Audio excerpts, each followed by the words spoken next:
তোমরা এত চিন্তা করো না। মেজেঠু বসো তো, বড় জেঠু তুমিও বসো বসো, আমি তোমাদের জন্য চা করে আনি, কেমন? চিন্তা করো না, ব্যবস্থা হয়ে যাবে।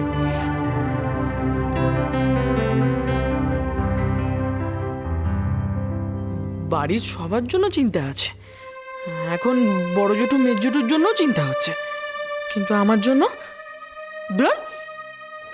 চিন্তা নেই বললে কি আর চিন্তা চলে যাবে রে লক্ষ্মী?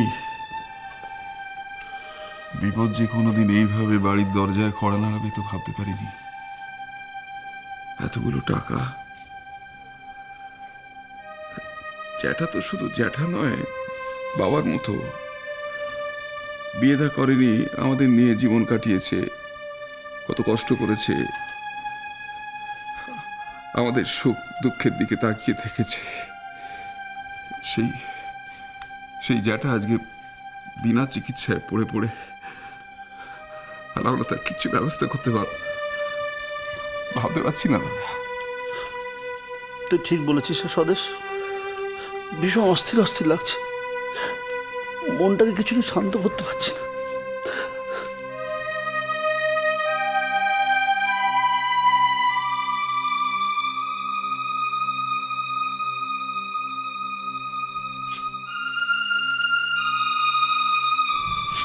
দাদু, এতক্ষণে তোমার আসার সময় হলো? হ্যাঁ, সময়টা একটু বেশিই লাগলো। তাদের কোনো চিন্তা নেই, দাদার চিকিৎসার খরচের টাকার ব্যবস্থা আমি করে এসেছি। আরে সেই জন্যই সময়টা বেশি লাগলো। কি বলছো কি? কি করে ব্যবস্থা করলি বাবা? ব্যবস্থা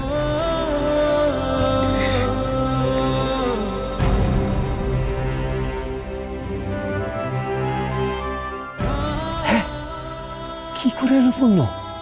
সর্বনাশ, হিতে বিপরীত হলো না তো?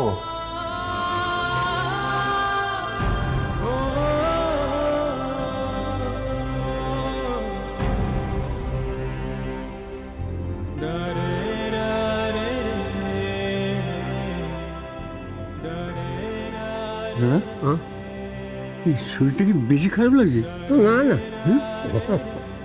ঠিক আছে, আমি ঠিক আছি। আরে তুই কোথায় গেছিলি বলতো?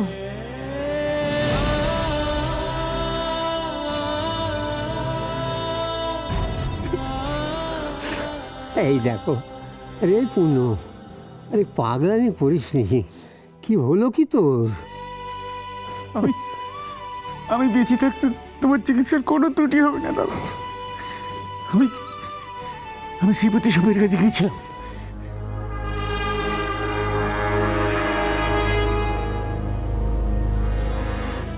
কেন শ্রীপতি সাপুয়ের কাছে কেন? আমি এই বাড়ি বন্ধক দেবো। তুই কি পাগল হলি নাকি? পাগল না দাদা, পাগল না। তোমার চিকিৎসা থেকে এই বাড়ির মূল্য আমার কাছে কিচ্ছু না। অন্য দম করে একটা কিছু করতে যাস না। ছেলেরা বড় হয়েছে, তাদের দায়িত্ব জ্ঞান হয়েছে, আগে দেখ না তারা কি ব্যবস্থা করে। তাদের সামর্থ্য তুমি তো জানো দাদা। জানি, কারোর একার হয়তো অনেক টাকা থাকে না, কিন্তু পাঁচজনে হাত মেলালে তো অনেক টাকা আসে।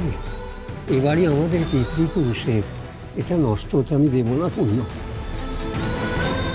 তুমি জেদ করো না দাদা, আমি শ্রীপতি সাহেবের সঙ্গে সব পাকা করে এসেছি। তুই ছেলেদের আরেকটু সময় দে পূর্ণ, তারপর তোর যা ইচ্ছে তাই করিস। ছেলেদের আমি চিনি দাদা, তারা উপরহস্ত কোনোদিন শেখেনি, আর এই ব্যাপারে তাদের কোনো ক্ষমতাই নেই। আমি 3-4 দিন দেখব, বড় জোর 4-5 দিন, তারপরে শ্রীপতি সাহেবকে ডেকে এনে যা করবার আমি করব, এই আমি সিদ্ধান্ত নিয়ে ফেলেছি।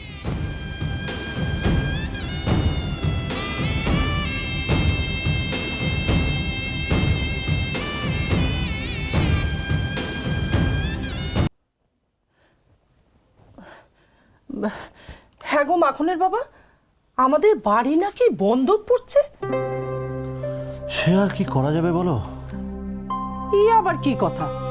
বাড়ি বন্ধক পড়লে আমরা কি করব? তাছাড়া সুদ মেটাতে মেটাতেই তো জীবন যাবে। আরে বাবা, জ্যাঠার জীবনটা তো বাঁচাতে হবে নাকি? তুমি এক কাজ করো, অফিসে যাও, এই নিয়ে কথা বলো, ধার নাও, কিন্তু বাড়ি বন্ধক পড়লে সবাই তো মুশকিলে পড়বো। বাবা তুমি বুঝতে পারছো না, অফিস থেকে ধার নেওয়া গেলে আমি নিতাম, কিন্তু সেটা এখন সম্ভব নয়। আমি পড়েছি বড় মুশকিলে, বুঝেছো?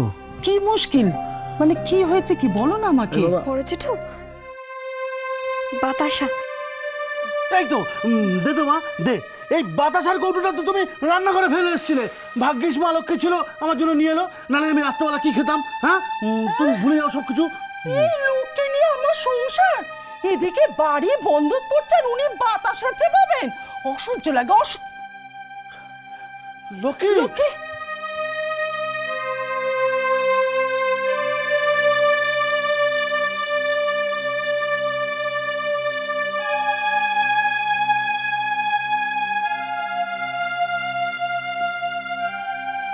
মেনি, শুনলাম বাবা নাকি বাড়িটা বন্ধক দিচ্ছেন। মাথার উপর থেকে ছাদটা চলে যাবে। আর কি করা যাবে, যারা চিকিৎসা তো করাতে হবে। আর টাকার তো শুনেছি পাখাও নেই পাখনাও নেই, উড়েও আসবে না ভেসেও আসবে না। এখনো এত হালকা চালে কিভাবে কথা বলছো বলো তো? তার উপায় কি বলো? চৈতন্যে হৃদয়ে যদি এইটুকু রস সঞ্চারিত রাখতে না পারি দেবী, তবে বাকি জীবনটা যে দুর্বিষহ হয়ে উঠবে। কঠিন কঠিন কথা বললাম, বুঝতে পারলে তো? কিচ্ছু বুঝলাম না। একটা কথাই খালি বুঝতে পারছি, মেয়ে জামাইকে নিয়ে আমায় পথে বসতে হবে সারাটা জীবন। তুমিও ঠিক মতো রোজগার করলে না, আর আমারও অশান্তি গেল না, খালি গেল গেল রব তুলে গেলাম। তার কি করা যাবে বলো? যার অদৃষ্ট যেমন, আর কেউ তো জানে না তার জীবনের পরের অঙ্কটা কি।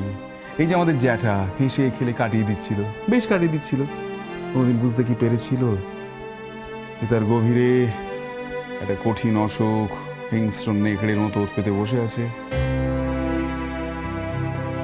যাত্রা দলের অধিকারীকে বলো না কিছু টাকা আগাম দিতে। অধিকারী আমাকে আগাম টাকা?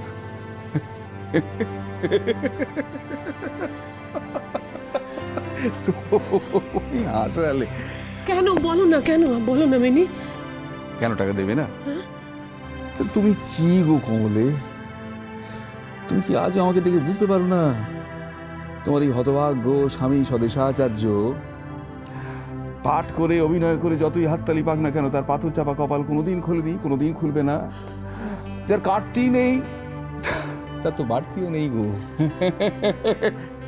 এই দেখো, চোখ মুচো চোখ মুচো, এই দেখো আমাদের মা লক্ষ্মী দরজার চৌকাঠে দাঁড়িয়ে পা ঘষছে। এই আয় আয় ভেতরে ভেতরে ভেতরে আয়। মেজ জেঠু, মুখ শুদ্ধিটা দিতে। মুখ শুদ্ধি? তুই খেয়েছিস? হ্যাঁ মেজ জেঠু, খেয়ে নিয়েছি। দেখো মা আমার অন্নপূর্ণা গো, সাক্ষাৎ অন্নপূর্ণা। সবাইকে না খাইয়ে আমার এই মা আর গ্রহণ করেন না। ওরে পাকা বুড়ি, এরকম ভাবে চলবে? শরীরটা তো ক্ষয়ে যাবে, শরীরটাকে তো রাখতে হবে। ও মেজেটি, মেজেটি গো, শাসন করো না। মেজ জেঠি, তোমার কি কিছু হয়েছে? না। কি হবে কি হবে, কিছু হবার নেই। আরে তোর কি মনে হলো যে তোর মেজেটি হাস্যময়ী স্নেহময়ী জননী শুধু চিরকাল জলদ গম্ভীর? হ্যাঁ, কংস বিনিন্দিত কণ্ঠস্বর মানে কাঁসার বাসনের মতো আওয়াজ বেরোয়। মেনি,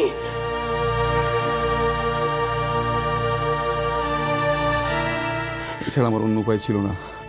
কিছু মনে করো না, এক ফোঁটা মেয়ে, সব এসেছে, কত আনন্দ কত স্বপ্ন। এই সময় এত জটিলতা ওকে শুকিয়ে দেবে না?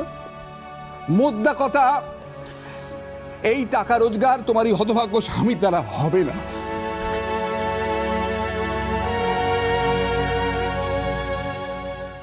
সব কথা তো আমাকেই শুনতে হয়।